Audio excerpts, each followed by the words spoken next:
Can we talk about the fact that you came from D23 and now a weekend later you're at Comic-Con? Yeah, this is two conventions in a row for me, but two incredible conventions. I'd never been to D23 before, but I've been to Disneyland my whole life. I grew up in Southern California. I'm a big Disney nerd from way back, so that was super fun. Well, you're a Disney prince, but I told you, you're quickly becoming a king of the con, especially this place. I mean, it's like a duke. I would say I'm more of a like baron. prince. I don't know. I've been super blessed that Chuck introduced me to this world. I mean, I've read comic books and played video games my whole life, so this was always my tribe. But I was never a cosplayer.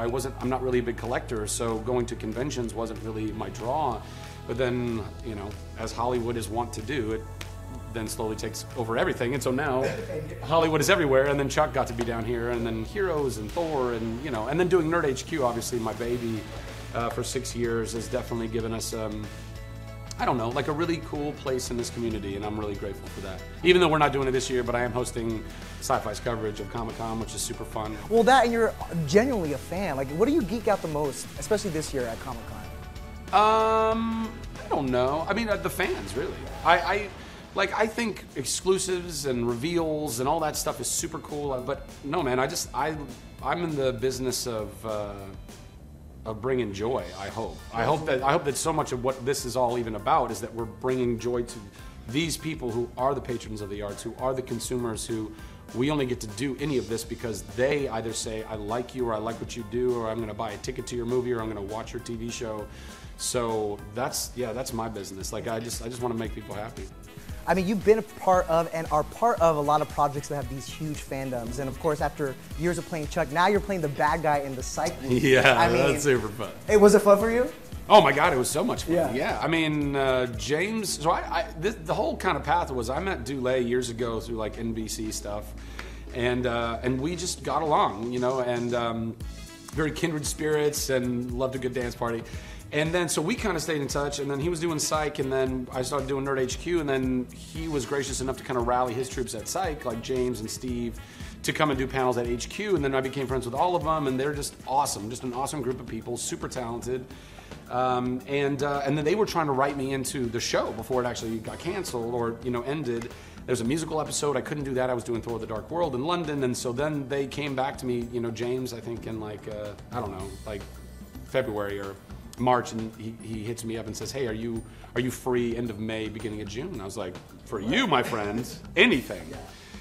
Well, not anything. Let's be clear. That's James Roday. He's a dark man. Just twisted really inside. But anyway, so he said, "Hey, we're doing a movie. We're doing a Psych movie. I'd love for you to play the bad guy. The look is based on David Bowie's Thin White Duke era." I'm like, "Dude, you had me at bad guy." I'm so in. And they really gave me a lot of trust and a lot of reign, to go and explore the space, guys. I brought a lot of cowbell to the role, and it's super fun, man. You've worked with so many amazing people in your career. Of course, Mandy Moore was among them with Tangled. I mean, what's one thing we'd be surprised to know about Mandy? Oh gosh, I don't know. I mean, she's just so, like, her level of music knowledge is unbelievable. Like, I love music. I love dance music particularly. Mandy and I, she'll start talking about like her lexicon, like the things that she's listening to. I'm like, what deep cut? Where did you find that?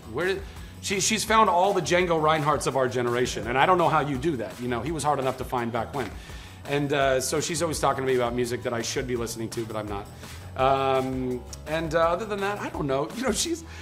She is like an incredibly strong, incredibly talented, incredibly intelligent woman who also is a little bashful sometimes. But maybe it's just because she's bashful when I'm around, because I'm just